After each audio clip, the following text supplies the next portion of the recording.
nosotros las pautas de que la conciencia está bien porque hay comunicación entre el tronco del encéfalo, que es el bulbo raquídeo, al mesencéfalo, que se comunica con todo lo que es el sistema, la parte del resto del sistema nervioso, que es básicamente el cerebro. Bien, lo que comunica al tronco del encéfalo con el resto del cerebro son las neuronas reticulares. Estas neuronas reticulares son neuronas largas, o sea, no es una neurona que son neuronas cortas que comunican a otra, no, sino que salen desde el tronco del encéfalo, comunican al cerebro, pero en una sola neurona, ¿bien? O sea, es una red neuronal, pero de neuronas largas. ¿Bien? Son neuronas reticulares y que pasan al hipotálamo, al tálamo, al cerebro y a la médula espinal. O sea, imagínense que desde acá, desde lo que es el tronco del encéfalo, comunica lo que es el cerebro y la médula espinal, ¿bien? Esto lo que hace es estimula a la corteza cerebral y mantiene la vigilia. ¿Se acuerdan que nosotros siempre hablamos mucho de esto de la corteza cerebral? La corteza cerebral es la parte externa del cerebro que mantiene las funciones voluntarias. Acá ya no hablamos del sistema involuntario, acá ya hablamos de todas las funciones voluntarias que nosotros hacemos, cómo se van a generar. Se genera a partir de esta comunicación neuronal. ¿Bien? Entonces, va a haber una comunicación entre vuelvo a repetir, entre el tronco del encéfalo y el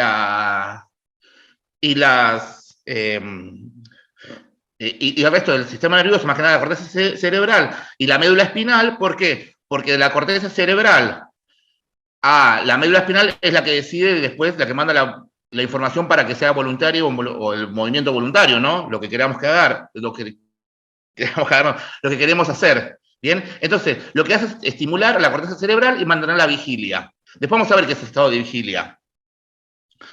Esto lo que vamos a todo este canal neuronal o esta red neuronal es el sistema de activación reticular. Bien, todo este sistema de activación reticular es el que mantiene a nosotros el estado de alerta, vigía, el que nos mantiene conscientes en relación a nuestro entorno. Es el que decide esto que nosotros nos movamos o no nos movamos, o estas acciones voluntarias, bien, está dada por este sistema de activación reticular. Es decir, que son una red de neuronas, vuelvo a repetir, que salen del tronco encefálico y van hasta el tálamo, el hipotálamo, el cerebro, el cerebelo y la médula espinal, bien, y mantienen lo que es los movimientos voluntarios. Acá ya no hablamos del sistema simpático y parasimpático, de vuelta, voy a decir, no es autónomo. Acá hablamos de cuestiones de voluntario que nosotros decimos al cerebro, bueno, a ver, hace esto, hace lo otro, bien, movimientos voluntarios estamos hablando. Estos movimientos voluntarios se van a dar por estas neuronas reticulares, que son largas, y que van a dar que se van a llamar como el sistema de activación reticular.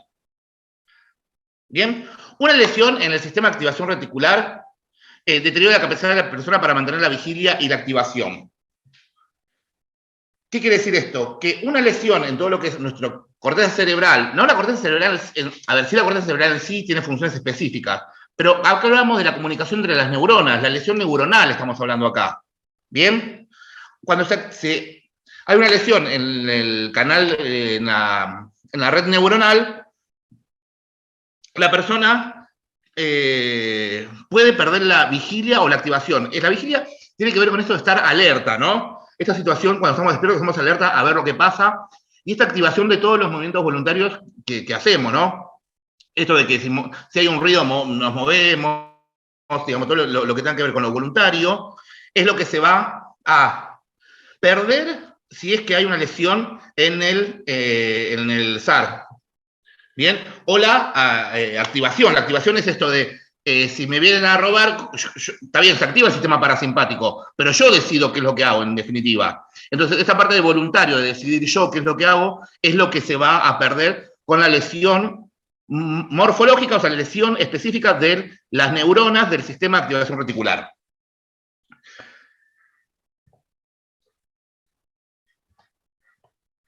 Y acá tenemos un poco de cómo se va a dar esto del sistema de activación reticular. Recordemos que habíamos dicho que comenzaba todo en el tronco encefálico, de acá nacen todas las respuestas. Bien, nosotros tenemos un estímulo visual que nos va a dar a nosotros una respuesta. ¿Para qué? Para que active al bulbo raquídeo para que después mande la orden a nuestra corteza cerebral y a partir de ahí la proyección en la acción que vamos a tener. Bien, por eso la corteza cerebral es la que va a decidir qué hacemos y qué no hacemos. Y como tenemos una respuesta, la da, digamos, la manda la corteza cerebral y la ejecuta el sistema autónomo, perdón, el sistema nervioso periférico, lo que vamos a tener como respuesta es activación también de la médula espinal, es decir, una comunicación entre el cerebro, esta comunicación entre el cerebro, la corteza cerebral y la médula espinal nos da la respuesta que nosotros queremos ante el estímulo, en este caso ocular, ¿no? O visual. Tenemos un estímulo visual que manda un impulso nervioso, activa algo que tenemos que hacer nosotros, por ahí leer, escribir, mover o cualquier otro estímulo. Recordemos que el estímulo puede ser por... habla del visual acá porque es lo más relevante, ¿no? Nosotros vemos y decidimos a partir de la visión, y ahora vamos a ver lo importante de la visión, vemos y decidimos qué hacer. Si seguimos parados, seguimos de pie, nos movemos y demás, o también si oímos algo, a ver si corremos, nos quedamos, digamos, los estímulos vienen del exterior. Esta relación del exterior con nosotros, y nosotros entender al exterior, digamos, a nuestro entorno, como un ambiente que tenemos que vivir, nos hace activar siempre el sistema de activación reticular. Bien, es decir, para la visión es como el sentido más ¿cómo se llama? Más primordial que tenemos para relacionarnos con nuestro entorno. Pero obviamente si, a ver, si vamos viendo y nos vamos escuchando que hay un choque o que frena un coche o cuestiones más del entorno que tiene que ver con lo que nos relacionamos, esto lo que nos va a generar a nosotros es esta activación del sistema, pero digamos, todos los sentidos nos van a activar el sistema de activación reticular. Estoy admitiendo gente.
que acá en las imágenes muestran, ¿no?, cómo van las neuronas, cómo se van comunicando, y, a ver, hablamos largas, no es que tienen neuronas largas de 10 metros, hablamos de neuronas que son relativamente largas a lo que es una neurona normal. ¿Cómo vamos a, y nosotros cómo vamos a ver la función del estado de conciencia de la persona? ¿Cómo vemos? El estado de conciencia, recordemos que es la conexión de la persona con el entorno. ¿Cómo va a estar esta persona en relación al entorno? Obviamente que nosotros tenemos el Glasgow para determinar el estado de conciencia. Esto no nos saca nada, digamos, no nos da ninguna información nueva, pero lo que sumamos acá es que si nosotros tenemos alterado el Glasgow, lo que vamos a tener alterado es el sistema de activación reticular. ¿Bien? Es esto lo que se altera cuando hay una alteración del Glasgow, cuando hay una alteración de la respuesta motora, ocular o verbal. Básicamente lo que está alterado es la conexión de la persona con el entorno.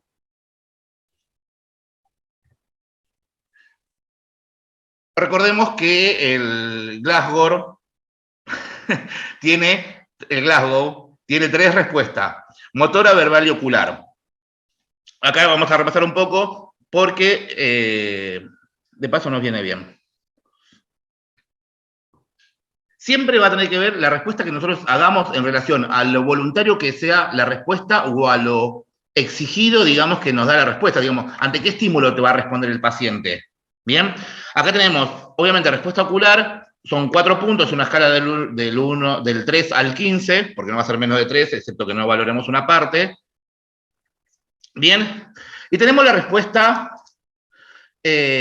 ocular en primer medida. La respuesta ocular va a ser espontánea cuando el paciente va, vos le hablas y te habla, digamos, de forma espontánea, digamos, abre y cierra los ojos sin que vos se los pida. Después, ante una orden verbal, cuando vos le diga, señor, ¿puede abrir los ojos? Y bueno, porque está, obviamente, con los ojos cerrados para que lo abra, es voluntario igual, bien, pero es a la orden.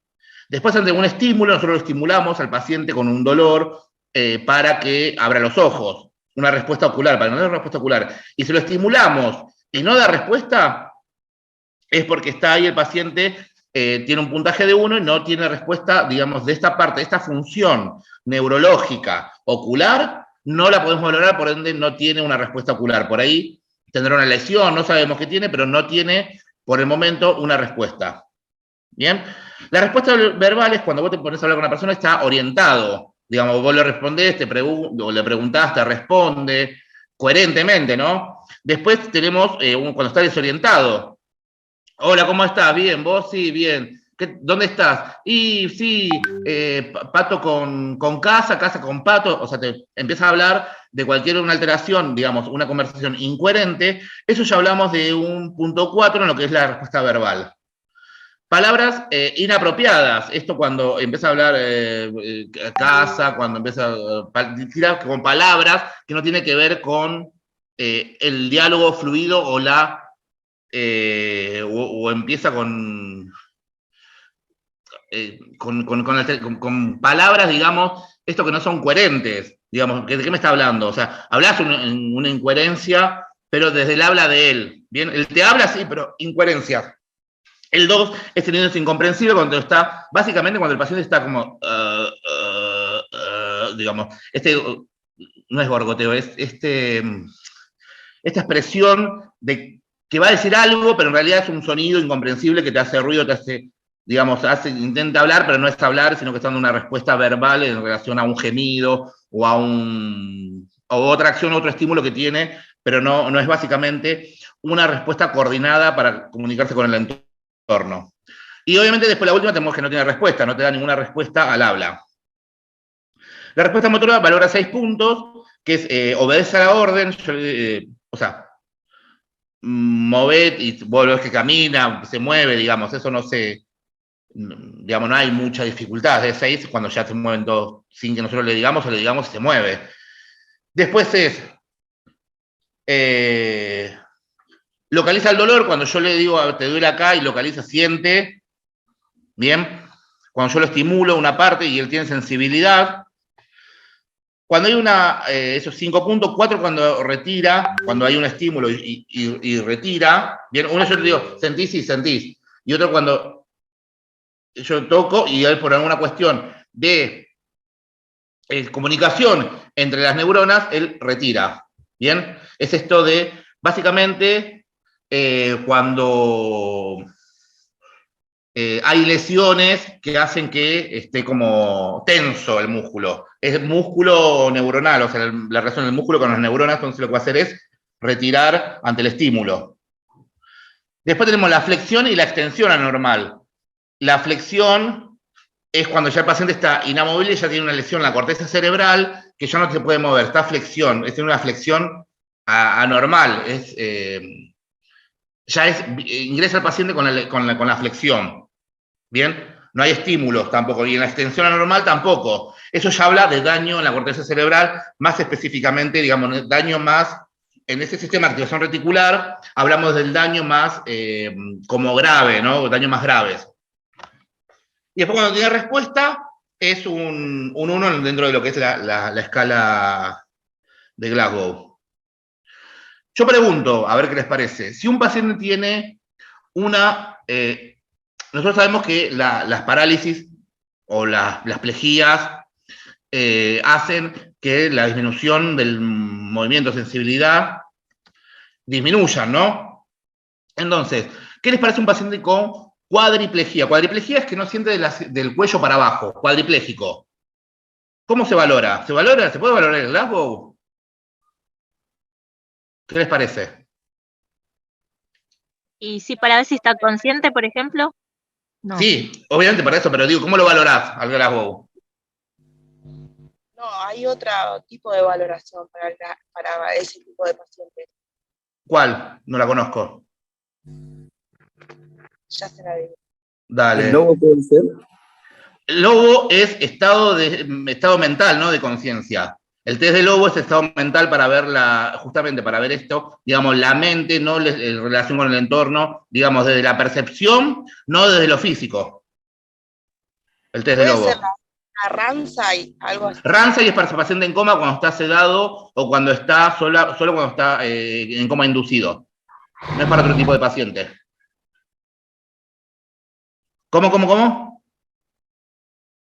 Claro, lo que hago, si yo no puedo valorar, o el paciente es ciego y no abre los ojos, digamos, ¿qué voy a valorar? Yo lo que hago es desestimar la parte que no se puede valorar. ¿Bien? Y valoro el resto, pero ¿cuánto va a ser el resto? La suma máxima de los otros dos parámetros que me quedan para valorar. Bien, esto, es decir, que si el paciente es ciego, yo obviamente una respuesta ocular la voy a poder ver.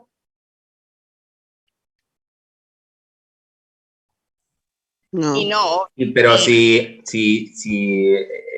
no ve, pero es espontánea la apertura ocular, o sea, el ciego, ¿no? Que no vea, me parece que es otra cosa. Pero digo, si tiene una lesión nerviosa, si tiene claro, algo más. Bien. Si no ve, no tiene estímulo, digamos.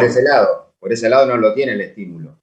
No, yo sé, pero lo que voy esto con el parapléjico también puedo pensar, pero lo que voy es que si yo tengo una lesión, que ya sé que de por vida que tiene una lesión, digamos, y no puedo valorar por cualquier motivo alguno de las. O es mudo, no sé, me imagino que es mudo, no me va a decir nada, no me va a hablar, y no, porque claro, es mudo.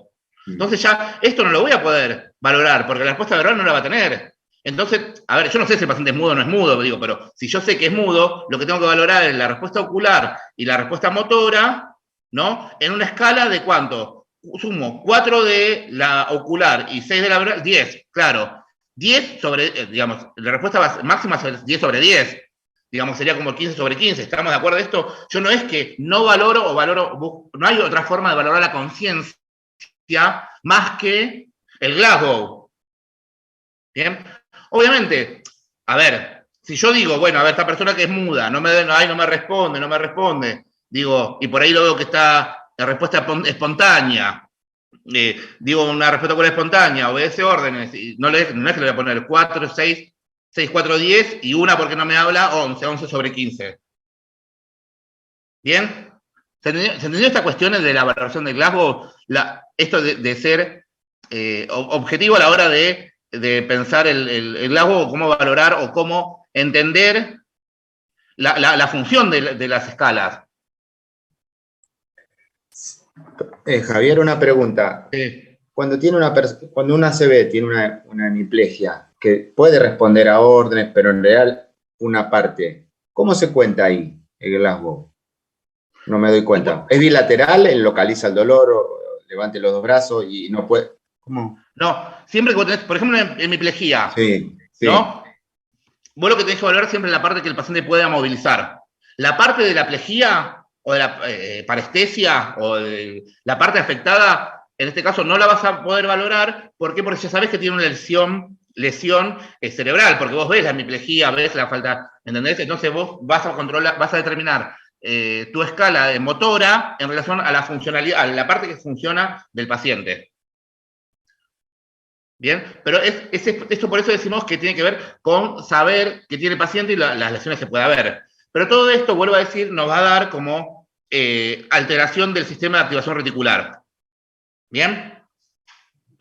Por eso tenemos que saber, digamos, esto de, a ver, acá pensando, ¿no? Digamos, entre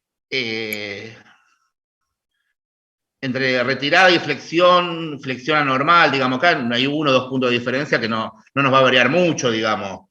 Entre una conversación desorientada o palabras inapropiadas, digamos, no hay una alteración, digamos, como que es muy, muy variable, ¿no? Esto de cuando yo valoro el Glasgow, digamos, o sea, un 4 y un 3 es como ahí muy similar, igual que un 4 y un 3 en lo que es la respuesta motora. Pero sí ya cuando hablamos de otras, a partir de la extensión anormal, que ya es rígida, o de sonidos incomprensibles, o que retira el dolor, ya hablamos de respuestas más graves o lesiones más graves en el sistema de activación reticular. ¿Bien?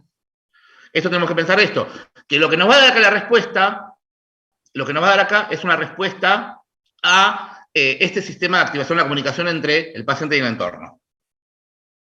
¿Bien?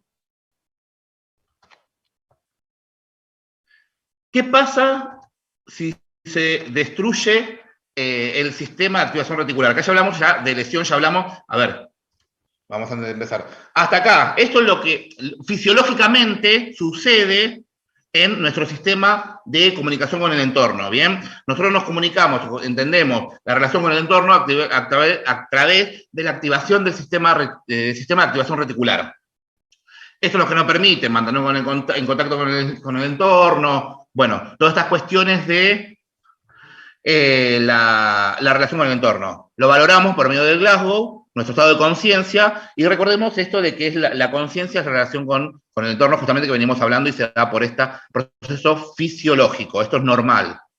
Lo fisiopatológico tiene que ver con la ruptura de este sistema que ahora vamos a ver cuáles son las causas. ¿Hasta acá se entendió todo? ¿Alguna duda, pregunta? Sí, profe. ¿No? Bueno.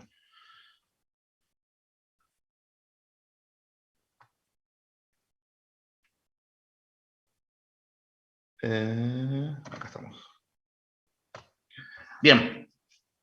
¿Cuándo se va a destruir este sistema de activación reticular? En ictus sabemos que el ACV es accidente cerebrovascular, que lo que va a hacer, si depende del tipo, es una hipoperfusión, no en un principio es una hipoperfusión, disminuye la perfusión de oxígeno a nivel cerebral. Bien, esto no va a destruir el sistema, las neuronas, nosotros decimos, sí, las neuronas se destruyen y no se regeneran, ¿no? Una vez que muere una neurona, no se va a regenerar. Si nosotros seguimos destruyendo una neurona por hipoperfusión, nos va a dar destrucción del sistema de activación reticular entre las neuronas que se pueden destruir. No sabemos qué parte está el ACV, sabemos que hay un ACV, un ictus, pero bueno, tenemos que pensar que lo que se va a destruir siempre es el sistema de activación reticular. Enfermedad desmielinizante. Por ejemplo, la esclerosis múltiple. En la esclerosis múltiple, recordemos que es una enfermedad autoinmune que lo que genera es desmielinización de las neuronas, ¿no? El axón de las neuronas se produce una desmielinización y por ende se nos van a dar los signos de la esclerosis, que es esta atrofia musculoesquelética que nos da y demás, ¿no? Que es progresiva y reversible, bueno, todo lo que ya en un momento se vio. Entonces, también nos va a dar una destrucción, ¿por qué? Por la desmielinización justamente, si es que desmieliniza el sistema de activación reticular, ahí ya nos va a dar una destrucción del SAR. Los tumores, que son masa ocupante, un tumor es una masa ocupante. Cuando yo tengo una masa que ocupa mi cerebro, si esto hace presión sobre, o va creciendo sobre las neuronas del SAR, lo que va a hacer es, obviamente, destruir este sistema. Los abscesos, al igual que los tumores, obviamente esto van a ir creciendo, ¿no? Puede ir creciendo o se puede quedar así es raro que se absorba directamente un absceso si no doy antibiótico, no tengo un sistema inmunitario que lo acompañe. Pero bueno, básicamente los abscesos también van a producir la destrucción del SAR. Y los traumatismos, esto es traumatismo encefalocraneal, un trauma, un golpe en la cabeza, obviamente que nos va a dar destrucción del SAR, pero acá específicamente por la lesión interna que pueda generar. ¿Bien? ¿Qué pasa? Lo que va a dar estas enfermedades nos van a hacer, ¿qué va a pasar con estas enfermedades? ¿Cómo van a destruir el SAR? Van a suprimir la función por compresión del tronco encefálico. Todas estas lesiones nos van a comprimir el tronco encefálico, ¿bien? Entonces, recordemos que del tronco encefálico salen las neuronas del SAR, que comunica a la corteza cerebral. Entonces, si yo hago una compresión, ahí donde va a producir la lesión, la destrucción, ¿no? Esta compresión, digamos, produce edema e isquemia. Bien, entre esto lo que van a producir también estas alteraciones son los tumores, que habíamos hablado, el aumento de la PIC. Y recordemos que todas las afecciones neurológicas pueden terminar con aumento de PIC. O sea, que todas las afecciones neurológicas nos pueden llegar a terminar destruyendo el sistema de activación reticular. Cuando hablamos del aumento de la PIC, decimos que se va a producir un edema y una isquemia. Obviamente, nosotros vimos que cefalea, bueno, cefalea no tanto, pero por ahí depende de la causa, pero habíamos visto que por ahí los abscesos, los tumores, habíamos visto todas las enfermedades del principio, que cuando empezamos a ver todo lo que es neuro, empezamos que había aumento de la PIC. La hidrocefalia, la meningitis, todo aumento de la PIC. Entonces, nos puede dar una destrucción del SAR. Hematomas, los hematomas hemorragias, acá hablamos ya específicamente de ACV o lesiones internas producidas por trauma, pueden ser. Los aneurismas, digamos, todas estas son lesiones que nos van a producir edema e isquemia. ¿Bien? ¿Y cuántas veces tenemos aneurisma que no sabemos? Producen, bueno, sí, los hematomas y hemorragias sí van a ser característicos porque ya sabemos que hay una lesión y se ven manifestados con signos clínicos, ¿no? Pero el aumento de la PIC, cuando hay una lesión y se da una alteración o un aumento de la PIC por lo general. ¿Te acuerdas que habíamos visto eso? Que siempre, digamos, corríamos riesgo del aumento de la PIC. ¿Bien? Pero no, a ver, esto no es que, bueno, a ver, si esto destruye el SAR, recordemos que nosotros para mantener vivo el cerebro necesitamos de oxígeno y glucosa. Es decir, va a morir del todo el cerebro, digamos, o las neuronas, cuando le falten oxígeno y glucosa. ¿Bien? Esto lo que va a hacer, estas lesiones lo que van a hacer, es destruir el sistema de activación reticular, las neuronas. Esto es neuronal. Y cuando hay una disminución del aporte de oxígeno y glucosa, ya hablamos de lesión cerebral, digamos, hablamos todo el parénquima cerebral, toda la estructura del cerebro. ¿Bien? Es decir, el cerebro tiene una reserva, una cantidad importante. Lo que no le puede faltar nunca al cerebro, básicamente, que hablamos del cerebro en general, no de las neuronas, no del SAR, específicamente del cerebro, lo que nunca le puede faltar es oxígeno y glucosa. ¿Bien? Eso es lo que nunca le puede faltar al cerebro, que es el combustible, justamente, del cerebro. Después, las lesiones o el resto de las afecciones van a afectar específicamente al sistema de activación reticular. ¿Bien? Pero la función, por eso les puse ahí la función del cerebro, depende del aporte de oxígeno y glucosa. Si me falta oxígeno y me falta glucosa, muerte seguramente cerebral directamente. Hablamos acá del cerebro. Y recordemos, el cerebro es todas las funciones, ahí envía todas las funciones. ¿Bien? Otra de las cosas que pasa también dentro de, digamos, cuando se produce una destrucción, cuando hablamos de estos dos puntos, ¿no? Cuando se produce una compresión del tronco encefálico o cuando hay una de estas afecciones a nivel cerebral que destruyen el SAR, el glutamato puede acumularse durante una isquemia prolongada y causar toxicidad aguda por glutamato y muerte cerebral. Es decir, que lo que pasa es que si estas enfermedades prosiguen o no se revierte en un tiempo prolongado, el glutamato, en vez de ser un neurotransmisor excitatorio, lo que hace es toxicidad, es tóxico para las neuronas. ¿Bien? Esto es otra de las cosas que pasa también cuando hay una disminución del aporte de oxígeno y glucosa cuando hay una afección en el cerebro por largo tiempo. Obviamente que esto es cuando no se agarra a tiempo, cuando se deja, obviamente, previo a que pare todas las funciones básicamente cerebrales, ¿no? Pero se entiende, esto también, otra de las cosas que pasa es, disminuye, si tengo una enfermedad, por ejemplo, un ACV isquémico, ¿no? Que disminuye el aporte de oxígeno por la isquemia. Hay una alteración de la glucosa. Encima, el glutamato lo que hace es acumularse y ser tóxico hasta que se produce la muerte del cerebro. Bien. Y lo que pasa en las convulsiones es que se agota el metabolismo de energía y produce moléculas tóxicas localmente. La conciencia se recupera con el equilibrio metabólico normal. Acá hablamos, esto nos va a dar toda alteración de la conciencia, ¿no? Que hablamos estos son algunas de las causas que nos pueden dar, digamos, procesos patológicos o fisiopatológicos que nos va a dar. Normalmente, en la convulsión se gasta mucha energía. Por eso es que hablamos de poner el oxígeno al paciente. Porque no le podemos pasar glucosa porque no sabemos, digamos, todo el medio interno cómo está, pero sí sabemos que lo que va a requerir el cerebro es oxígeno por esta dependencia de oxígeno que tiene el cerebro, y sabemos que acá hay, digamos, lo que se produce en una convulsión es se agota el metabolismo de energía y produce moléculas tóxicas. Entonces, hasta que no revierta esta convulsión, yo tengo que dar el aporte de oxígeno o revertir esta situación. ¿Bien? Entonces, lo que tengo que hacer si hay una convulsión y produce, digamos, agota el metabolismo de energía, por lo menos le voy a dar oxígeno, ¿para qué? Para que no sea máxima la lesión que pueda tener esta persona. Por eso decimos, ¿vieron? Que a medida que contamos el tiempo de convulsión, sí, porque es el tiempo que se agota el metabolismo de energía, en un principio, es el tiempo que no está teniendo energía este cerebro para funcionar. Por eso son las convulsiones, digamos, son tónico-clónicas en este caso. ¿Bien? Queda un minuto. Se corta y volvemos a ingresar, ¿eh? Okay. Pero recordemos esto, que en la convulsión también damos aporte de oxígeno, y lo primero que tenemos que saber es sobre el aporte de oxígeno, ¿no? ¿Para qué? Para evitar este agotamiento de energía y que no consuma toda la energía, porque si no ahí sí se va a morir. Si yo no le doy oxígeno, le dejo 2 minutos, es un montón, es como, no es, o 1 minuto, 30 segundos, ya es un montón de falta de aporte de oxígeno. Bien, porque no es el minuto, digamos, es un minuto que tu cuerpo no tiene funciones. Pensarlo así, o 30 segundos que no tiene funcionalidad, que no funciona.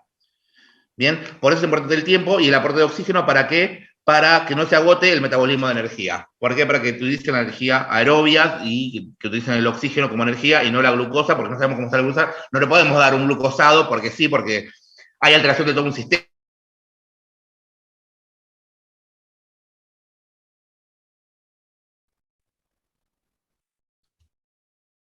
Estamos todos, pero bueno. Profe, le hago una consulta. Sí. ¿Qué significa cuando dice que es una enfermedad desmielizante? ¿Cómo? No entendí. Enfermedad desmielizante, lo de la mielina. Ah, que se va perdiendo la mielina que se pierde la mielina, ¿viste? De las neuronas, de la acción de la neurona. Eso es. Ok.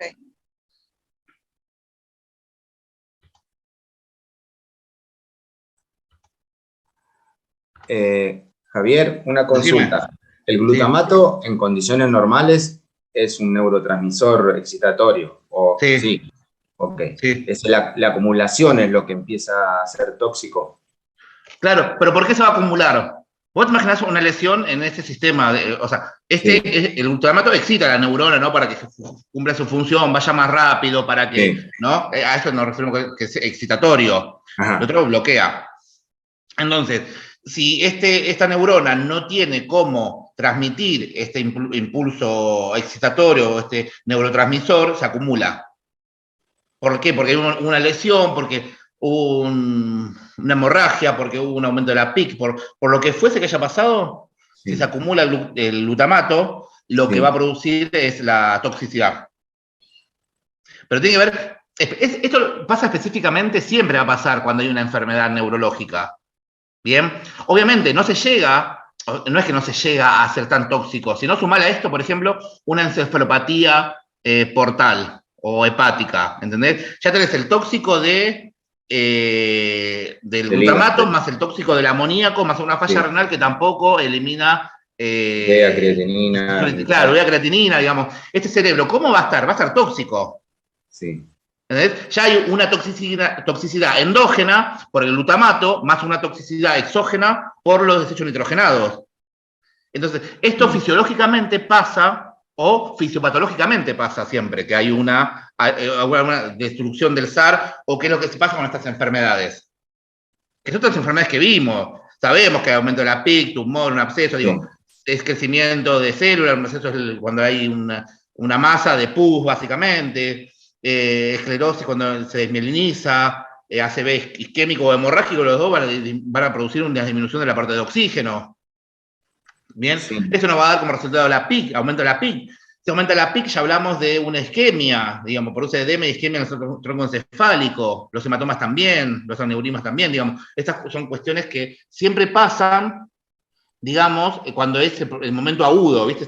Cuando el paciente le agarra la crisis convulsiva, cuando se desmaya por el ACV, cuando pierde la memoria, cuando aparecen los signos de las patologías, ahí es cuando se produce todo esto. Y cuando hablamos, cuando la convulsión agota el metabolismo de energía, obviamente estamos hablando del metabolismo normal aeróbico. ¿Hay alguna forma de que el cerebro pasa a una forma anaeróbica como para resistir? No. El cerebro no es como... Aeróbico o nada. Como el corazón, no es como el músculo cardíaco. Ok, aeróbico o nada. Claro, sí, necesita sí o sí oxígeno. Ok, bien. Sí. Profe, tengo una duda. ¿Puede ser también que un aumento del glutamato puede causar una insuficiencia renal? ¿Verdad? El glutamato es un neurotransmisor. En realidad, digamos, se comunica entre las neuronas. No sé cómo llegaría el glutamato a la falla renal. No te quiero decir ni que sí ni que no, porque no lo sé. Digamos, pensándolo de neurotransmisor, no sé cómo sale del sistema nervioso el glutamato. No lo tengo como sustancia que circule por la sangre. Lo que me va a dar falla renal, básicamente, es forzar al riñón a que aumente el filtrado, por ejemplo, por una causa u otra. Pero el aumento del glutamato es un neurotransmisor. Por eso te digo, no sé cómo llegaría. Si lo leíste, decime lo leíste, lo vemos y lo analizamos, pero no lo tengo como causa de falla renal. Claro, porque el glutamato decía que podía aumentar lo que vendría a ser la urea y causar una insuficiencia renal. Porque por aumento de sodio, ¿puede ser? Yo lo leí lo vi en un video también. No sabría decirte, yo te digo. Yo para relacionarlo, ¿no? Porque vio como todo esto es un sistema, aumenta una cosa y obviamente va a alterar otra.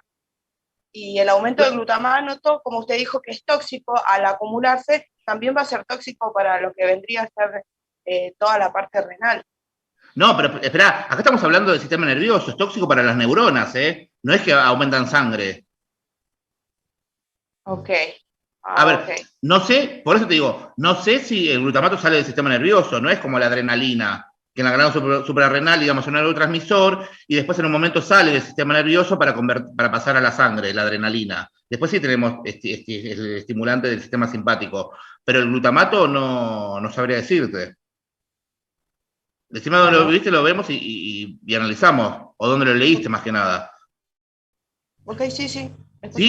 Sí, a ver, hay muchas cosas que te van a producir falla renal, pero de lo que vimos de falla renal, insuficiencia renal o afecciones renales, tampoco escuchamos el glutamato como un componente de falla renal, ¿sí? Hablamos de otras cuestiones, digamos. Claro, porque pero antes de ser el glutamato, es glutamina. Y la glutamina sí es la que se echa la urea como el último metabolismo de las proteínas. Al juntarse con la urea, ahí es cuando se ocurre la eliminación, un aumento de lo que vendría a ser la retención del sodio, se produce una necrosis de lo que vendría a ser el túbulo, y ahí es cuando ocurre la falla. Está bien, pero hablas de glutamina, hablas de un proceso antes de la formación de urea creatinina. Hablas de glutamina, no de glutamato. Acá específicamente estamos hablando de glutamato como neurotransmisor. Ok, perfecto. Después sí, a ver, componentes que tengan estructura similar química, sí van a ser parecidos al glutamato. ¿Está bien? Pero acá hablamos específicamente del glutamato como neurotransmisor. Neurotransmisor, ok, o sea que no Claro. tengo que confundir eso, tal cual. ¿Cómo? Que, o sea que no tengo que confundir eso, porque a veces yo me mezclo eso, el tema de que lo que es un neurotransmisor o lo que es una hormona que va directamente hacia a lo que vendría a ser la Sí, fisiología. son diferentes, digamos, acá hablamos de neurotransmisores específicamente, estamos hablando del sistema nervioso. Y el glutamato, ya te digo, no es como la adrenalina, no la tengo como que salga de... Glutamato así, como salir al torrente sanguíneo o que se libere por alguna parte, pero bueno, por eso digo, si a la glutamina sí, tenés un montón de gluta y después otra terminación que tiene que ver con la composición química. Claro, claro, sí, sí. ¿Bien? Ok, gracias. Bien, sigamos.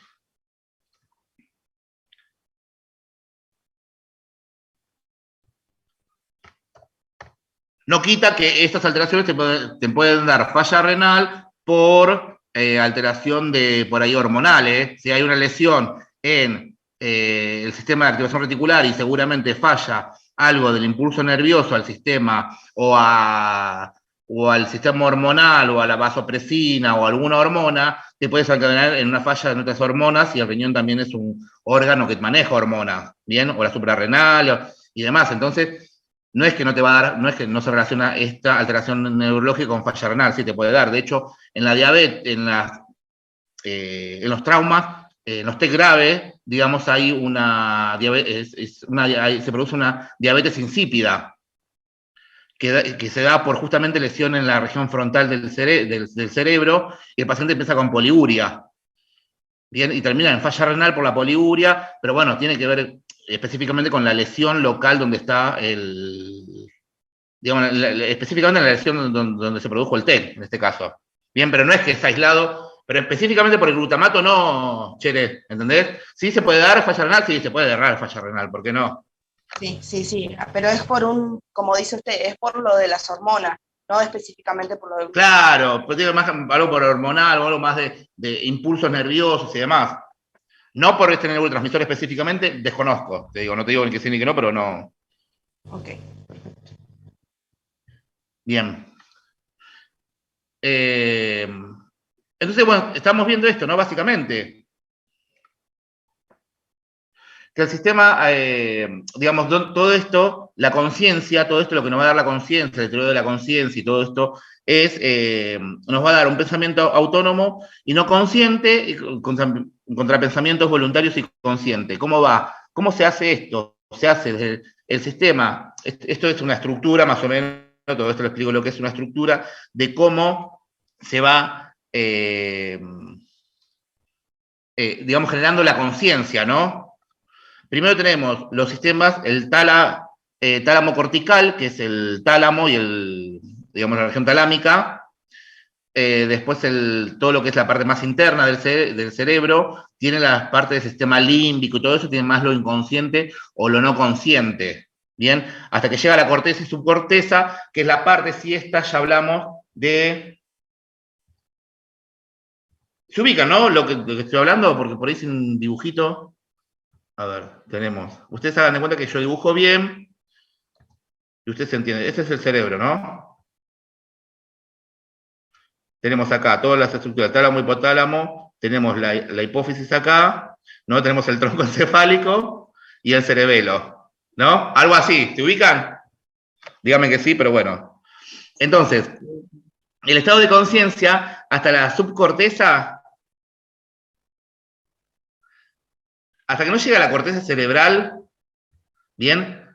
Que es esta parte, la parte externa, digamos, nuestro pensamiento, ¿bien? Se van a dar por activación del sistema reticular, que va a mandar mensajes al tálamo, después del tálamo a otras partes específicas de la corteza cerebral, más de la parte externa, para llegar al pensamiento cognitivo elaborado. Digamos, cuando llega a la corteza cerebral, todo lo que es la función, digamos, o nuestro proceso, digamos, todo esto es lo que hace, digamos, ese es el paso que hace la conciencia, digamos, o nuestros pensamientos para que sean conscientes. Bien, todo este es el proceso para que llegue a un estado de conciencia. Esto es lo que viste que yo le digo que a veces nosotros pensamos una cosa y decimos otras, o pensamos una cosa y escribimos otra. Bueno, tiene que ver con esto, con la parte, digamos, consciente o inconsciente, y en la zona en la que nosotros queremos por ahí, digamos, manifestar. Cuando llegamos a la corteza cerebral, es la parte en la que se elabora el proceso cognitivo, digamos, de entender todo lo que es el entorno, ¿no? Este es digamos, lo que pasa a nivel del cerebro, todo esto es lo que se va activando desde adentro, del sistema límbico, desde acá, algo de color.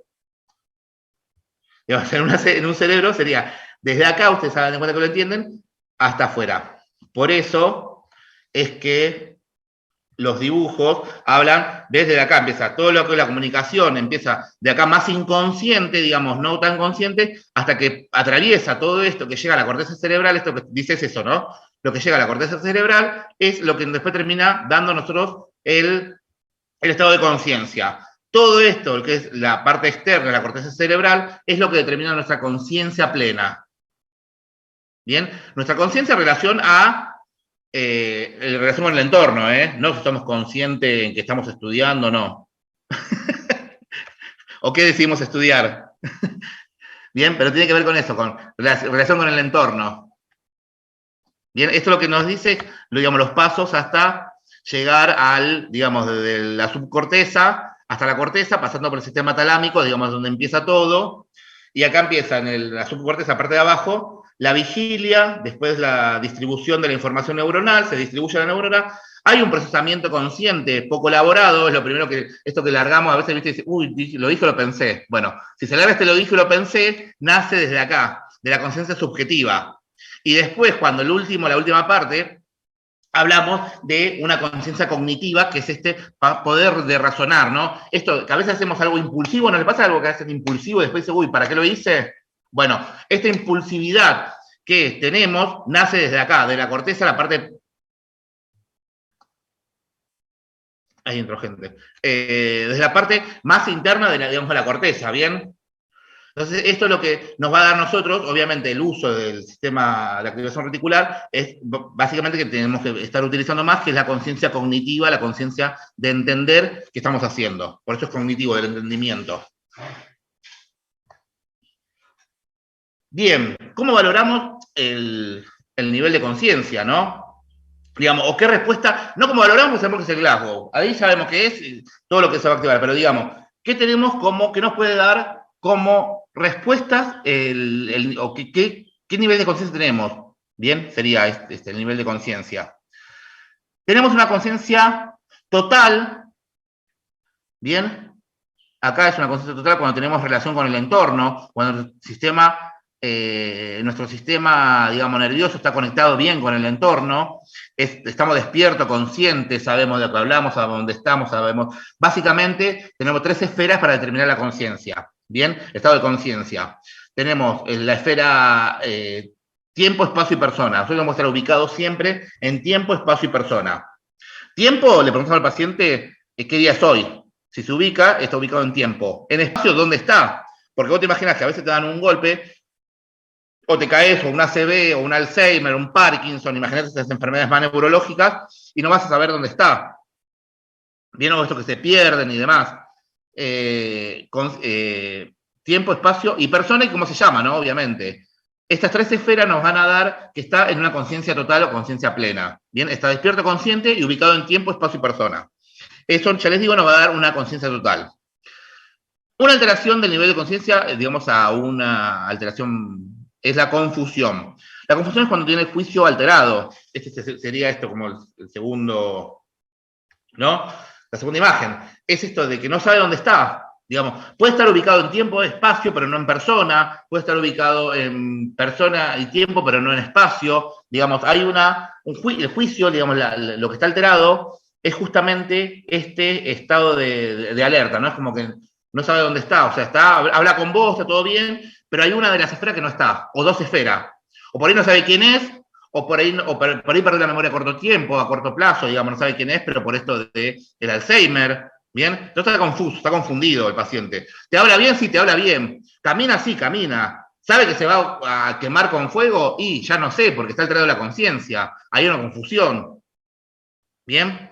Esto sería el estado de confusión, de un juicio alterado. Por eso hablaba de juicio alterado. ¿Bien? Desorientado, cuando obviamente no está consciente. Te habla a vos, digamos, hay una respuesta, se mueve el ojo, digamos, el hago es 15 en 15, digamos, pero lo que va a variar mucho en esto tiene que ver con la comunicación verbal. No va a ser 15 en 15 porque obviamente va a tener o una comunicación alterada o incoherente. ¿Bien? Entonces va a estar desorientado, no está consciente dónde está el riesgo, por ahí camina desnudo y no es consciente de que está desnudo, digamos. Y eso tiene que ver con la alteración de la conciencia tanto por una lesión fisiológica, digamos, desde el sistema de activación reticular, o una lesión o una alteración psicológica, ¿bien? Una alteración de la salud mental. Pero ya el paciente no estaría, digamos, orientado, está desorientado. ¿Bien? Embotamiento también es otra alteración del nivel de conciencia y habla de una somnolencia. Bien, el paciente cuando está somnoliento, esto que hablamos, está somnoliento pero no en depresión respiratoria, o sea, yo puedo estar dormido o difícil despertarme, pero es como que estoy con tendencia al sueño. Si estoy con tendencia al sueño es porque algo está pasando a nivel del sistema nervioso central. ¿Por qué? O hay una disminución del aporte de oxígeno, hipoperfusión, o hay una alteración de la comunicación de las neuronas, ¿bien? Pero siempre hay algo que tiene que ver con la comunicación entre neuronas que te produce el embotamiento o la somnolencia. Estupor sería como sorprendido, ¿no? Que está así constantemente el paciente, como que está sorprendido y no se relaciona con el entorno. Lo que vamos a diferenciar en esto es que ya hablamos acá más de la relación, más del movimiento. A partir de acá, tiene que ver, hasta acá tiene que ver, que lo vamos a dar cuenta por el habla. Esto es el habla. Y a partir de acá ya vamos a ver con los movimientos. Vamos a ver que por ahí no nos habla, porque no está estuporoso, está como...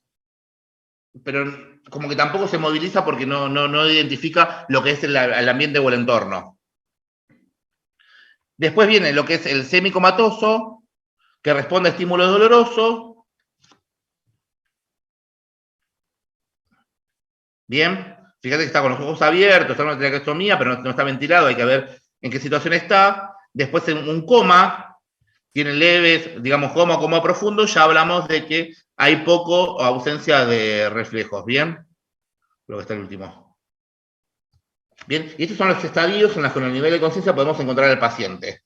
Nosotros tenemos que saber identificar el estado de nivel de conciencia con el Glasgow y con las preguntas y determinar el estado de conciencia del paciente. Patrón respiratorio. También una de las cosas que nos se va a alterar en la afección neurológica es el patrón respiratorio. ¿Bien? La afectación del centro respiratorio, obviamente, que es la protuberancia del bulbo raquídeo, pero recordemos que está ahí muy cerca de lo que es donde está el sistema de activación reticular. La protuberancia del bulbo raquídeo van a actuar con el aporte de oxígeno y con la presión de oxígeno y dióxido de carbono. Cuando llega a un nivel máximo de dióxido de carbono, aumenta la respiración, y cuando llega a un nivel máximo de oxígeno, disminuye la respiración, ¿no? Como para compensar. Este es el mecanismo compensatorio de lo que es el bulbo y la protuberancia, ¿no? Que regulan con el oxígeno y dióxido de carbono. Los dos tienen que estar regulados. Una lesión en el sistema de activación reticular o en hemisferios cerebrales pierden control de la neurona del centro respiratorio. Y esto es lo que se produce, ¿no? Y el patrón respiratorio responde a cambios en la presión del dióxido de carbono. Es decir, cuando está todo bien, bárbaro, maneja la respiración, la protuberancia del bulbo raquídeo, ¿no? Con la regulación del oxígeno y el dióxido de carbono. Eso es normal, digamos, ahí estamos bien. Ahora, cuando hay una lesión en el SAR o en los hemisferios cerebrales, la respuesta va a dar en relación a la presión de dióxido de carbono. No nos va a importar la relación del oxígeno, no es que nos va a importar, obviamente tenemos que mantener saturado bien al paciente, pero digamos, las respuestas respuestas corporales se van a dar en relación a la presión de dióxido de carbono. ¿Bien? ¿Por qué? ¿Por qué se va a dar esto? Porque justamente lo que tenemos es alteración de este sistema y los hemisferios cerebrales, por ende, son los que van a dar la respuesta. Esto da la respuesta a las necesidades del organismo, el SAR y el hemisferio cerebral. Entonces, lo que se van a manejar es por cambios en la presión, va a haber cambios en la presión del dióxido de carbono y nos van a dar respuesta en relación a estos cambios, por ende nos van a dar respiraciones totalmente diferentes a las normales, causando, bueno, patrones irregulares de la respiración. Lo que nos va a dar esto son respiraciones patológicas. ¿Cómo comienza? Con los bostezos y suspiros. El bostezo y el suspiro es el inicio de un cambio de del patrón irregular de la respiración. Es como que me falta a mí, digamos, cuando consumo mucha... ¿Por qué bostezamos en clase? No es porque bostezamos porque está aburrida la clase, más allá de que está aburrida. Usamos tanto consumo de oxígeno que necesitamos en un momento bostezar. ¿Para qué? Para incorporar más oxígeno. Y eso es el bostezo, básicamente. Es incorporar más oxígeno. ¿Por qué? Porque el patrón de la respiración está siendo irregular. Entonces, vamos a empezar. No es, más allá de que me aburra no una clase, digo. Pero el bostezo tiene que ver con esto, con que estoy requiriendo más oxígeno. O, no, es como que estoy eliminando en el suspiro. Estoy eliminando que es dióxido de carbono. Por eso el bostezo y el suspiro nos dicen que son signos de patrones irregulares de la respiración. ¿Por qué? Porque nosotros normalmente, esto lo hacemos para regular las concentraciones de oxígeno y dióxido de carbono. Bien, lo que se va a dar, esto lo que causa es esto, y lo que se va a dar es un deterioro progresivo de la función cerebral, disminuye el nivel de conciencia y cambia el patrón respiratorio. Obviamente, si la función cerebral, estamos hablando acá, el cerebro está deteriorado, la conciencia va a estar alterada, obviamente, como habíamos visto antes, alterada desde cualquiera de sus formas, ¿no? Y nos va a dar también la respiración. Y la respiración tenemos, las respiraciones acá son respiraciones básicamente que se van a dar en alteración de la función cerebral. Cheyne-Stokes, esto es lo que vimos el otro día de en qué momento que era, que yo le decía esto, respiración neurológica. Cheyne-Stokes son respiraciones que son inspiraciones como empieza con, es así.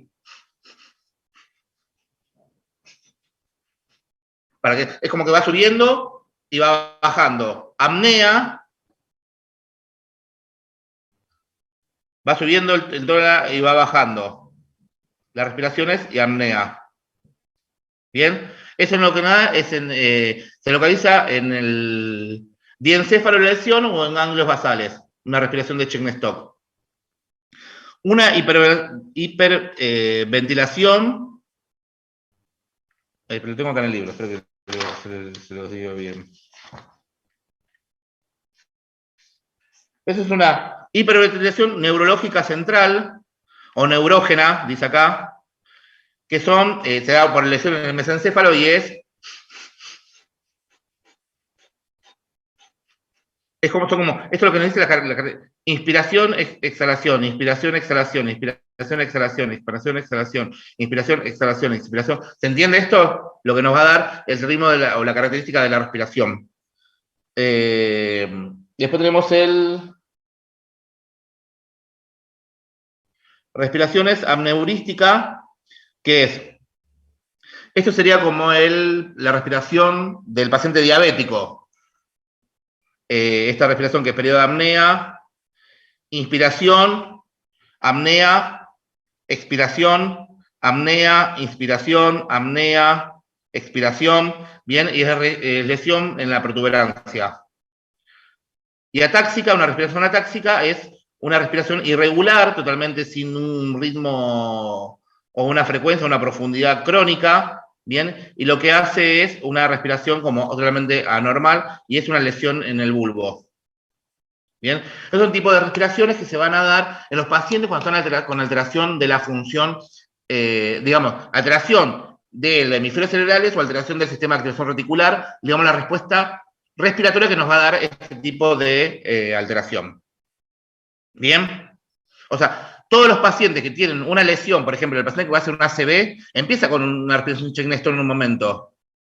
O lo van a ver cuando vayan a terapia el año que viene, los pacientes que tienen, digamos, cuando llegan a la guardia o cuando llegan, digamos, a situaciones más críticas, tienen ese tipo de respiraciones. El paciente diabético, en una cetoacidosis diabética, tiene una respiración apneurística, ¿bien? Que es una respiración de Kussmaul, que es muy similar a la de Kussmaul a este tipo de respiración. Y después otra respuesta que tenemos que tener en cuenta, esto que nosotros siempre decimos, ¿no? Siempre con la evaluación neurológica viene la respuesta pupilares y oculomotoras, y esta, digamos, una es la apertura ocular, esto que hablamos, ¿no? De que mueve o cierre el ojo, digamos, en respuesta o la valoración en Glasgow, y otro es la respuesta de la pupila, o del músculo oculomotor, ¿bien? Del nervio, perdón, oculomotor. La región lo que se establece es que la región de vigilia está cerca del control de las pupilas, es decir, en la región occipital está nuestro centro de la vigilia, que la vigilia es lo que nos permite dar a nosotros alerta, está cerca del control de las pupilas. Un deterioro en la conciencia produce progresión en la respuesta pupilar y oculomotor, es decir, que si nuestra conciencia está alterada, porque nuestra vigilia está alterada, la región occipital está muy cerca de lo que es la respuesta de las pupilas. Entonces, nos va a dar muchas veces seguro que una alteración de las pupilas, por la cercanía que tiene. ¿Estamos de acuerdo en esto, no? ¿Por qué tenemos que valorar? Porque nuestra vigilia, digamos, donde sale nuestra vigilia, nuestro estar alerta, está muy cerca de las pupilas, de donde se activa también donde se activan las pupilas. ¿Bien? Si la lesión a las pupilas le afecta de igual manera, ipsolaterales, digamos, si hay una lesión de los dos lados, es el mismo lado del hemisferio que está activa, digamos, hay una alteración de los dos hemisferios cerebrales de los dos del mismo lado. Digamos, en la región occipital acá, pero no hay uno solo, no es colateral, es de los dos lados y los dos tienen respuestas iguales, ¿bien? Acá hablamos de afectación, digamos, como que las dos están midriáticas, como las dos están digamos, mióticas, a eso es lo que hablamos, lesión del mismo lado. Si la pupila pequeña y reactiva igual es un proceso metabólico. Bien, cuando la pupila está miótica, cuando son chiquititas, pero reactivas, hay una alteración metabólica. Obviamente puede ser una hipoglucemia. A ver, activen obviamente cuando hay una hipoglucemia, pero fíjense también valoren las pupilas a ver cómo está cuando el paciente está con hipoglucemia. Bien. Si tiene forma ovalada o excéntrica, digamos que se va para un lado o para el otro, las pupilas, es lesión en el par craneal 3, en el mesencéfalo.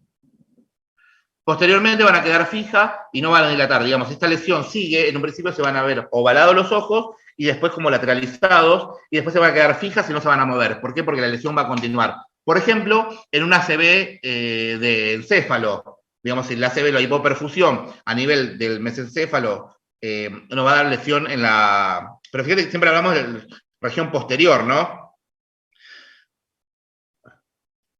En un coma o deterioro del nivel de conciencia se pierde movimiento ocular y reflejo. Directamente en un coma no hay reflejos. El paciente que está, lo van a ver el año que viene cuando vayan a terapia, el paciente que está en coma inducido no tiene respuesta. ¿Bien? Pero igual hay que hacerle siempre la respuesta, porque si tiene una respuesta ante un estímulo, quiere decir que la sedación que le están dando no es suficiente y hay que aumentar la sedación. Entonces, por eso se valora mucho lo que es respuesta pupilar en el paciente que está entubado, o que van a venir que viene, que está en... o cuando vayan a guardia también. Cuando vayan a guardia, vieron que están los pacientes entubados. Bueno, fíjense en las pupilas de la respuesta.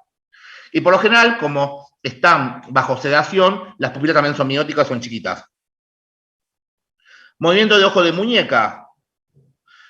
¿Vieron cuando nosotros movemos, acá tiene que ver con el movimiento del párpado? ¿Vieron cuando nosotros movemos a la muñeca que cierran los ojos, los párpados, la muñeca, no sé qué, se ubican cuáles, ¿no? Hay unas muñecas que, bueno, ese tipo digamos, si yo muevo para atrás la cabeza, ¿qué tiende a hacer mis ojos? Acompañar, ¿no? O sea, yo acompaño y no es que quedo mirando el punto fijo, no, sino que acompaño el movimiento de la cabeza. Bueno, el movimiento de ojo de muñeca es, digamos, cuando hay una lesión, va a contrario, digamos, en vez de subir, acompañar, baja el ojo o baja el párpado en relación a no seguir la cabeza con el movimiento. ¿Se entendió esto? Digamos, es contrario a lo que haríamos normalmente. ¿Bien? Y ojo que no giran y permanecen fijos, es progresión del daño del tronco cefálico. Ya toda lesión, acá atrás tenemos que ver mucho, obviamente en un primer trauma no, porque van a ver que no sabemos el tipo de lesión, pero cuando ya hay progresión y ya sabe el tipo de lesión, digamos, o que ya podemos mover la cabeza al paciente, vamos a ir viendo la lesión en relación a, es cierto que no sea un trauma, ¿no? Por ahí, por una afección, una ACV, pero si no es traumático estamos hablando acá, ¿eh? Vamos a ir viendo en relación al movimiento de los párpados acá. ¿Bien? Es como el reflejo fotomotor, el oculomotor consensuado. ¿Vieron que le pasan como una gasita, un hisopo, para que el paciente haga un reflejo de que lo que hace es, como en defensa, cerrar las pupilas. Las pupilas no, perdón. Bajar el párpado. Bueno, eso es en defensa. Lo que se va a producir también es esto, este reflejo va a estar como alterado, ¿no? No va a tener movimiento, básicamente. Pero eso se hace cuando hay lesiones cerebrales, tumores cerebrales, absceso, cuando hay ACV, cuando hay después convulsiones y queda con estado vegetativo o demás, o queda en un estado grave, también se mide esto, inmediatamente después de la convulsión, digamos, para ver específicamente qué lesión tiene esta afección neurológica. Y acá tenemos diferentes tipos de pupilas, obviamente. Acá hablamos de la miosis, digamos, el tamaño chiquito de la pupila. Acá fíjate lo que es esta, la miosis, ¿no? Con la midriasis. Fíjate lo que es el tamaño. Esto sería un paciente inducido del coma, farmacológico, está así, y esto sería, obviamente, si es de los dos lados, hablamos acá de una muerte. Cuando el paciente muere, lo que hace es relaja y se le dilatan las pupilas. Por eso es importante también ver las pupilas. Una lesión muy grave, ya hablamos acá. O sea, casi que va a ser irreversible de salir, ¿no? Ahí tenemos lo que es la respuesta pupilares. Acá lo que tenemos es la dilatación, cómo va cambiando. Fíjate que está dilatado, va volviendo hasta que llegue a su tamaño normal, digamos, la dilatación. Tenemos exoftalmia, ¿se acuerdan que la exoftalmia es cuando los ojos hacia afuera en el paciente con problemas de tiroides? Estrabismo es cuando digamos, un nervio o los nervios ópticos están alterados y cruza la mirada, ¿no? Y tosis palpebral es caída. Todo lo que es tosis es caída. Esto es caída del párpado. Es una tosis palpebral que lo que se hace es caer justamente el párpado. Y estas son algunas afecciones neurológicas que tenemos como respuesta a lo que es la respuesta pupilar. Bien.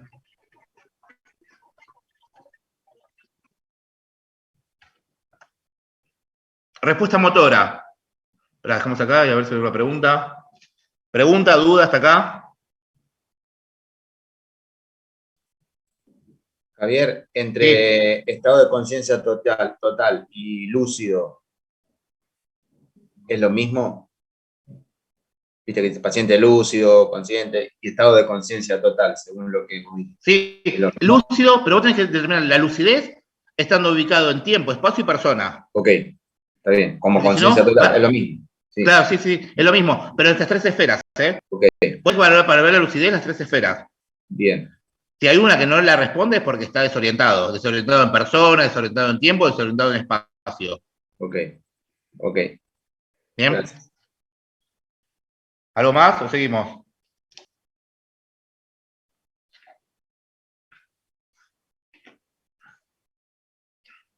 Quedan 2 minutos, cortamos acá y volvemos a ingresar, que nos queda la respuesta motora nada más y ya está. Bien. Volvemos a ingresar con el mismo enlace.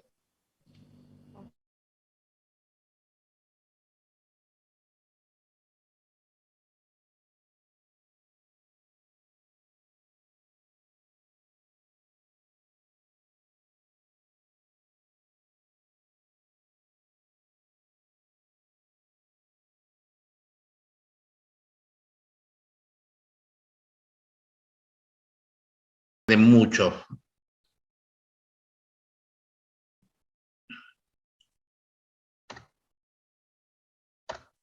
Bien. Respuesta motora. Obviamente que la respuesta motora nos va a dar la respuesta, como también otro de los puntos, a relacionar con el entorno, ¿no?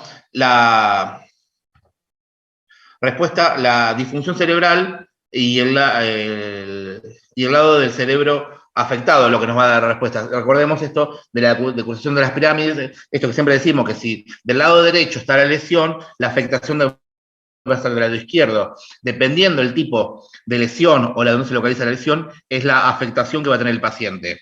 Bien, el nivel de conciencia alterado se visualiza en la respuesta motora. Bien, esto que habíamos hablado, obviamente, ¿por qué? Porque hablamos del Glasgow acá. Nivel de conciencia, respuesta motora es el Glasgow. Bien. Por ejemplo, sabemos que la respuesta motora máxima es un 6, bueno, que habíamos visto antes. La flexión, la extensión anormal, la respuesta al estímulo, ¿no? Digamos, y lo que tenemos que medir nosotros básicamente es la fuerza del movimiento, el tono muscular, la retirada, la postura, la extensión y la flexión. Eso es lo que nosotros tenemos que ver como respuesta motora en la evaluación neurológica estamos hablando. Acá no en el Glasgow, sí, pero bueno, acá lo que tenemos que sumamos a lo que es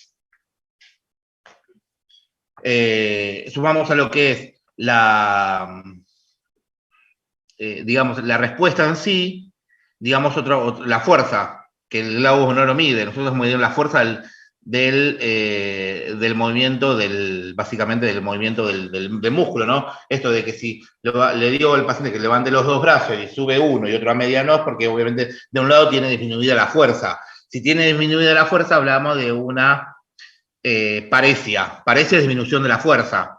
Si hablamos de la mitad del cuerpo, es una hemiparesia. Y plejía es disminución del movimiento directamente, no tiene ni fuerza ni movimiento.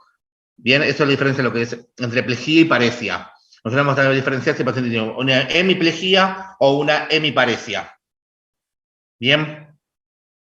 Por ejemplo, los ACV los dos nos van a dar como respuesta hemiplejía o hemiparesia, pero bueno, tenemos que diferenciar, obviamente, que si el tiempo que estuvo el coágulo, el tiempo que no se absorbió, toda la afectación que va a tener el paciente, es en relación al tiempo que estuvo ahí, o la muerte directamente de la neurona.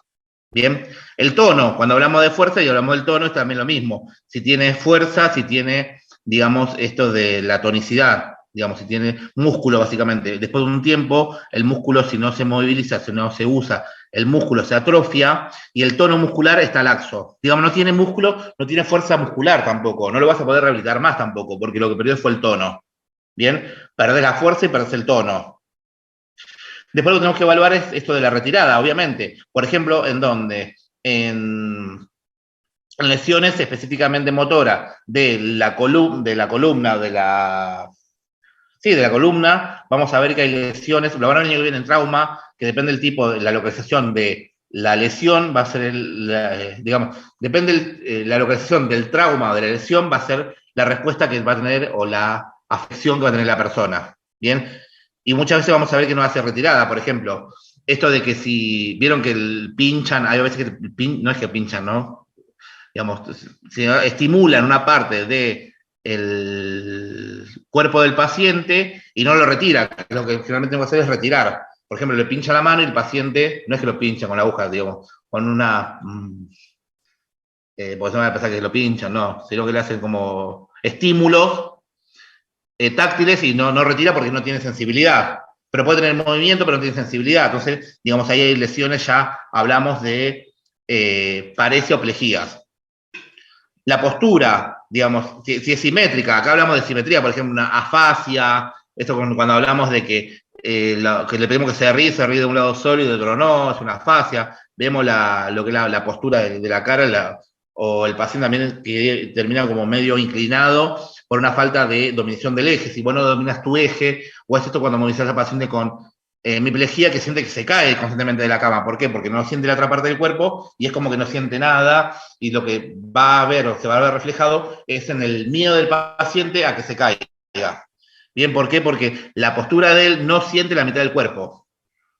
Bien, y sus sensaciones de vacío, que se va a caer. Después la extensión y la flexión también hablamos de lo que es, por ejemplo, el Babinski, ¿no? Nosotros hacemos Babinski en la planta del pie, lo normal es que retiremos, que haya una flexión. Si nosotros hacemos Babinski y hay una extensión, es como que te da más, digamos, por seguir, porque ahí ya hay una lesión a nivel de la médula. Bien, pero estas son respuestas motoras en relación a la función de todo lo que es sistema nervioso o alteración del estado de conciencia. Si bien la conciencia, o sea, puede estar plenamente consciente, pero con una paraplegia de la cintura para abajo, digamos, hay algo que no voy a poder medir en el Glasgow, al menos en esta parte del cuerpo, lo que habíamos hablado con esto del paciente con ACV o con hemiplegia, ¿no? Y tenemos, obviamente, la monoparesia, que habla de diferentes términos y afectaciones. Es hemiplegia, la mitad del cuerpo, derecho o izquierdo. Paraplegia es de la cintura para abajo, ¿no? Es parapléjico. Hemiplegia de la mitad de la derecha o izquierda, del eje de la columna. Y después tenemos cuadriplegia, que son los cuatro miembros, que sí es cuando hay una lesión más grave, digamos, pero más que nada en trauma en región cervical. Y después tenemos la monoplegia, que es una parte sola del cuerpo que se ve afectada, digamos, una extremidad. Bien. Y eso son básicamente respuestas motoras que tenemos que evaluar, los que nos vamos a encontrar más habitualmente con los pacientes con... ¿cómo es?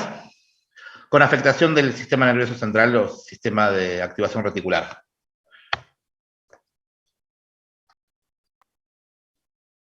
Y otra cosa que también tenemos que diferenciar es el estado de vigilia y sueño, esto que veníamos hablando también un poco, que hablamos de que era el estado de vigilia. Esto ya es lo que es fuera de lo que es estado de conciencia, ¿no? ¿Por qué? Porque muchas veces el paciente por ahí de noche lo vemos dormido, o los que trabajan de noche y demás, y no sabe si está vivo o está muerto, básicamente, porque está en un estado de sueño profundo, y es esto, ¿no? Recordemos que nuestro cuerpo está activado o está, digamos, programado para hacer funciones vitales de día y de noche descansar. Básicamente esto, lo que se produce de noche es liberación de algunas hormonas, por ejemplo la melatonina, que lo que hace es aumentar, digamos, esto, conciliar el sueño. Bien, de noche, por ende, nuestra hipófisis deja de secretar hormonas. ¿Para qué? Para que de noche descansemos y no vayamos al baño, por ejemplo, a orinar, no nos despertemos ante los ruidos, descansemos sin pensar en el entorno, digamos, esto de, no estar alerta, ¿no? Esa es la etapa de sueño. Y la etapa de vigilia es estar alerta, justamente. Es esto todo lo contrario de estar despierto y alerta al entorno, necesidades del entorno que nos rodea. Bien. La etapa de sueño se divide en cinco fases. Obviamente esto va a ir yendo de un sueño más liviano, un sueño más profundo, en estas 5 fases, en la que la primera tiene que ver con digamos, un sueño más liviano, que sí te vas a despertar, o por ahí vas a estar escuchando algo y te vas a ir como yendo a dormir y soñando en relación a esta etapa del sueño, digamos, de lo que venís escuchando, venís estimulándote el último tiempo. Por eso es que lo ideal sería no dormir, digamos, o no tener estímulos antes de dormir. Bien, pero obviamente, ¿qué hacemos antes de dormir? Estamos con el celular. Bueno, la idea sería, digamos, para un buen descanso, es esto de la fase de sueño, digamos, no tener estímulos y dormir sin estímulos, ¿no? Sin luces, sin tele prendida, sin radio, sin, digamos, llegar a dormir y, o sea, poner el camino y dormir, básicamente. Eso es lo que se necesita para un buen descanso. Obviamente, teniendo el paciente esto también, entender de que el paciente también pasa por estas fases, el REM y no REM, se dice. El REM es la etapa de, digamos, de mayor, son 4 etapas no REM, que es como que va procesando, digamos, el descanso, la vigilia, hasta que llega al no REM, es la etapa máxima de descanso. Cuando llega a la etapa de máximo descanso, ya ahí vuelve de vuelta el ciclo a reactivar. ¿Para qué? Para que se vuelva a despertar. En esta etapa de no REM, es la etapa de REM, perdón, que es la etapa de máximo, digamos, sueño, es la etapa en la que vos el paciente lo ves que, o la paciente que está más dormido. Cuando más te dormís, es la última etapa, esta fase 4, que es donde más dormís, básicamente. ¿Bien?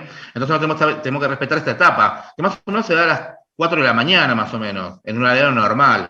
O sea, si vos vas a las 4 de la mañana a medicar a un paciente y lo que le producís es alteración del sueño y la vigilia, y entender de que lo estás alterando para el día siguiente. Por eso es que el dormir mal, el estar mal de noche, te genera una alteración en lo que es la conducta, y tiene que ver por esta alteración de las etapas fisiológicas o el ciclo circadiano, que es el ciclo de la vida. Bien, pero recordemos estas las etapas del sueño para respetar en el paciente y programar nuestras actividades dentro de lo que es un horario normal, no ir a las 4 o 3 de la mañana para pasarle un antibiótico al paciente. Bien, digo esto como para que lo vayan pensando cuando trabajen, y bueno, recuerden esto, ¿no? Como que respetar también la vigilia, el sueño y la vigilia del paciente, los horarios normales. Bien, y ustedes también respeten sus horarios normales, digamos, duerman cuando tengan que dormir. Bien, ¿hasta acá? A veces no se puede, profe. Sí, que podés. Tenés que reorganizarte, lo único. Y eso es lo que cuesta. De nada te sirve a vos estudiar una noche antes del examen, digamos, sin dormir. Antes sí, a ver, antes cuando... Sí, lo hemos hecho, seguramente. Pasaste toda la noche sin dormir, con 10 tazas de café, te quedaste toda la noche despierto y después no te acordabas de nada, o estabas como muy alteradito, pero porque tenía que Claro, ver con... pero eso depende del cuerpo también. Cuando somos más jóvenes, nos sentimos más vitales y no nos cansamos tanto. Cuando empezamos a No, eso avanzar, toda la vida. A ver, pasa que uno, cuando es más joven, ¿qué pensás vos, según el proceso, la teoría del envejecimiento? Es que sos inmortal, entonces te pasás horas sin dormir, te vas de joda, pasás viernes a domingo trasnochado, digamos, pero el cuerpo después, ¿cómo repercute? Con estrés, con ataque de pánico a los 20, 25, 40 años, digamos. Sí, obviamente. ¿Pero qué? y Vos eso no lo tiene sabés que a los ver 16, todo con la 17 años. liberación, todo tiene que ver con la liberación de las hormonas. Bueno, sí, un poco las hormonas, la mujer me echa la culpa de las hormonas siempre, pero es un poco el estilo de vida también. Es esto, por eso volvemos a lo mismo. Si no cambiamos el estilo de vida, no seguimos para ningún lado. Cortar adultos y fármacos también, profe. ¿Qué? Te genera estrés. También hace que no descanse. Bueno, sí, también, pero bueno. Por eso te digo, nuestro sistema reticular dice, bueno, ¿para qué estudié esto? No estudié esto. Entonces, lo que va a determinar a vos si elegiste lo correcto o no. Estás a tiempo todavía. No. No renunciamos. Bien. Entonces, bueno, hasta alguna duda. Esto es inicio, obviamente, que la verdad que yo no recuerdo si lo vimos o no en las exposiciones. Como fueron tantas bajas, que eso tenemos que haber empezado por esto en realidad. Yo le pido mil disculpas, pero como dice Cristian. Pero, Profe, ¿cómo ¿me es? podría repetirlo el tema de la hemiplegia y hemiparesia? Hemiparesia. Los dos, ¿me podría repetir? Lo que es plejía es movimiento. Bien, disminución del movimiento. Y paresia es disminución del tono o la fuerza. Paresia, fuerza, plejía, movimiento. Hemiplejía, hemiparesia, cuadriplejía, cuadriparesia. Bien, plejía y paresia. Ok, perfecto. Ahora entiendo cuando hablaba de cuadriplejía, monoplejía. Claro, porque tiene que ver, digamos, es la parte de la localización donde está esta afección, digamos, la falta de movimiento o la falta de sensibilidad. Bien, ¿alguna otra pregunta? Profe, Sí. ahí, si parece falta de fuerza, ¿Cómo se relaciona la densidad? Por sensibilidad, por no tener fuerza, porque el neurotransmisor, la sensibilidad que no está como la misma. El motor es sensitiva. El motor que tiene el movimiento va de la sensación, ¿cómo es? Sensibilidad, El sí. tacto, por ejemplo. Sí. ¿Entendés?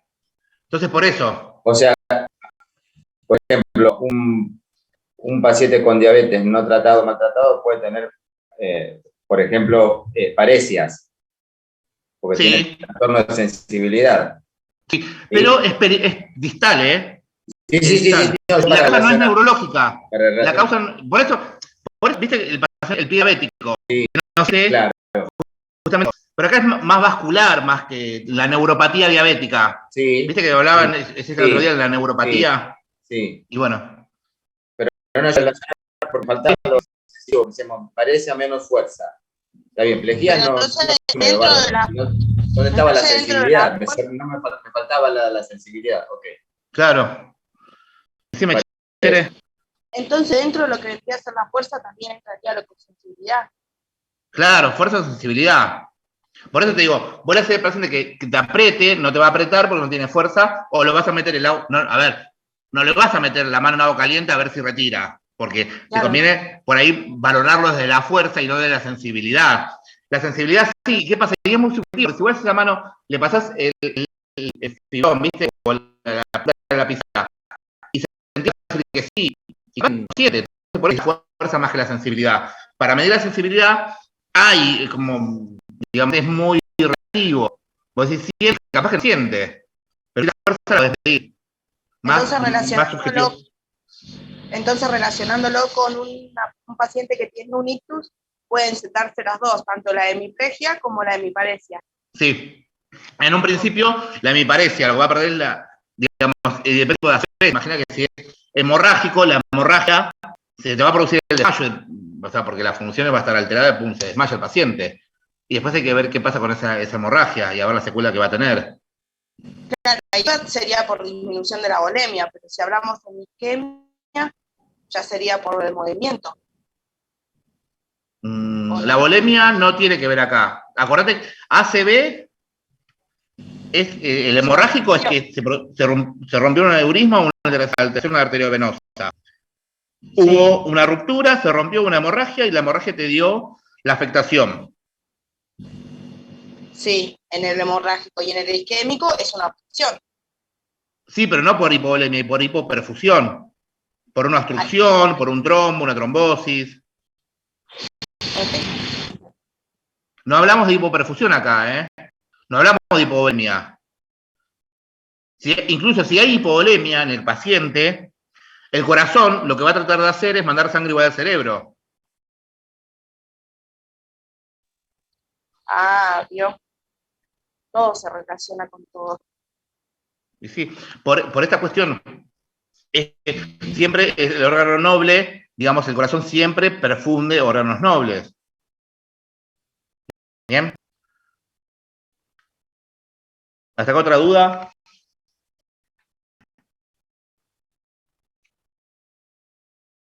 Bueno, sí.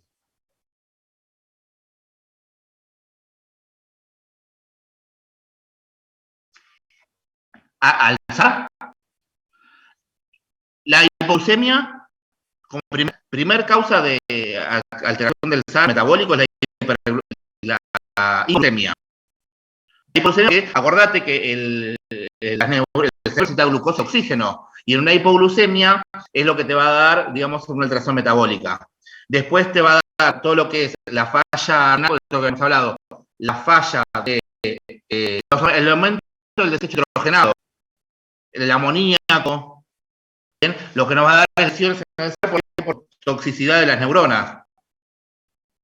El paciente con encefalopatía hepática es un paciente confuso, desorientado, que no se relaciona con el entorno, que es agresivo, es agresivo, pero no porque sea agresivo así, está excitado lado, digamos, paciente. Constantemente como tiene los procesos metabólicos que alcanzar. Pasa también la alteración de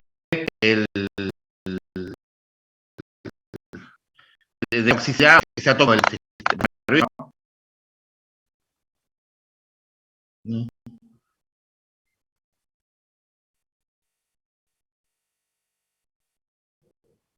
Sí, la encefalopatía. O la hipoglucemia. Sí. Una alteración en el sodio también, ¿no? Alteraba las funciones cerebrales. Alteraciones electrolíticas también. Recordemos esto, que habíamos dicho que las infecciones urinarias también, y las alteraciones del sodio básicamente, una hiponatremia, también hay alteraciones de la construcción de las neuronas, un deterioro del sensorio. ¿Está bien? ¿Por qué? Porque lo que baja es la disminución de la comunicación de la neurona, por ende baja la comunicación del SAR. La comunicación de las neuronas, ¿no? Estamos hablando del sistema de activación. Bien, pero es que nos va a dar esta alteración del sensorio, una hiponatremia, por ejemplo. Sí.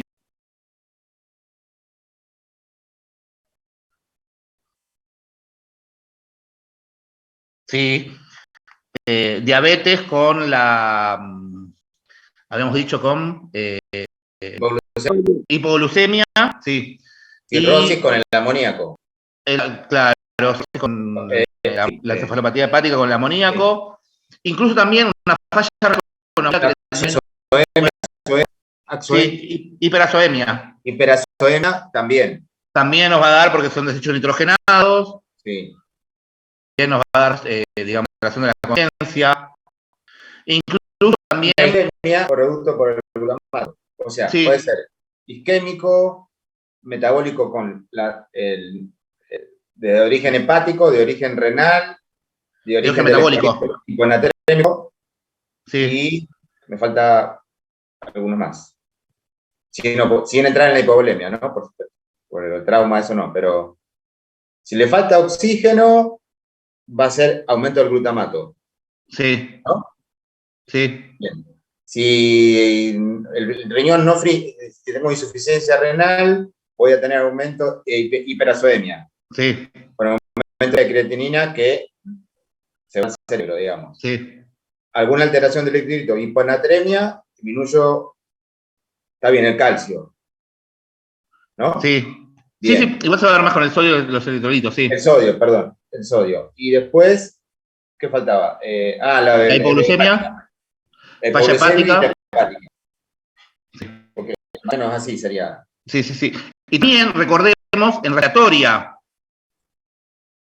Porque quedamos con lo último. Por el manejo del desbalance del CO2, ¿no? Del CO2. En un poco agudizado, si yo le doy oxígeno y tengo una retención de dióxido de carbono y una hipercapnia, la hipercapnia también me va a dar. ¿Por qué? Por disminución del aporte de oxígeno. O sea, fíjate cómo todo repercute en el sistema nervioso. ¿Qué pasa del paciente con hipercapnia? Hipercapnia, recordemos que aumenta la concentración de dióxido de carbono. Sí.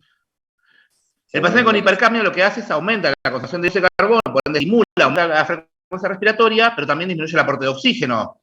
Si disminuye el aporte de oxígeno, también se encuentra desorientado el paciente, excitado, somnoliento, obnubilado, cualquier alteración del sensorio. Como una respuesta, como decía, medio paradojal. Quieres lavar más rápido, quieres sacar más del dióxido de carbono, pero lo haces a expensa de alguna manera de ingresar menos cantidad de oxígeno. Sí. Algo así. Sí. Y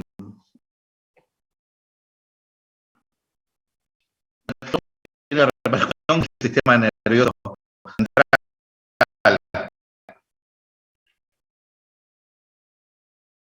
Bien.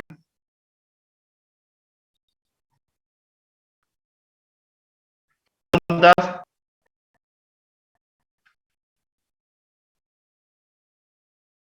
Sobre de mañana, ¿cuál es la idea de mañana? La idea de mañana es ir cerrando, no cerrando la práctica, sino que no vamos a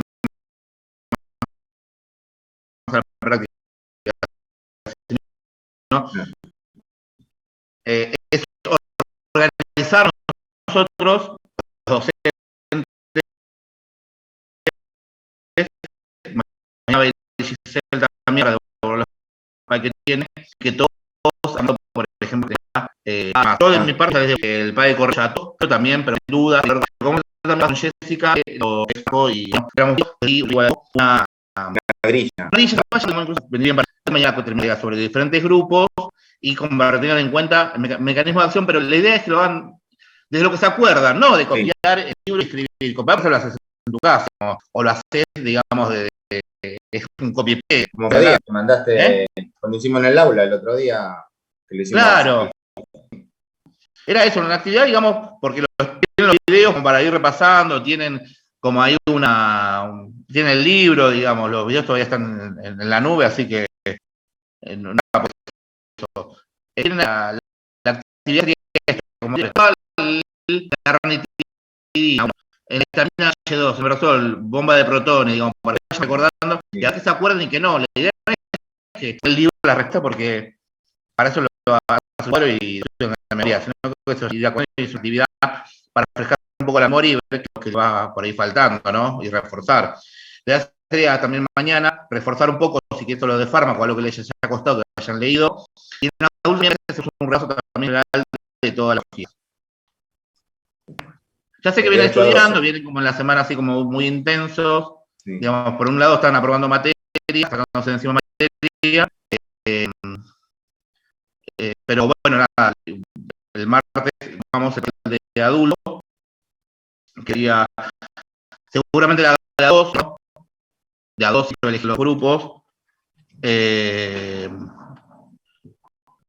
y para corregirme en realidad, porque si no tardo mucho, paso todo el día.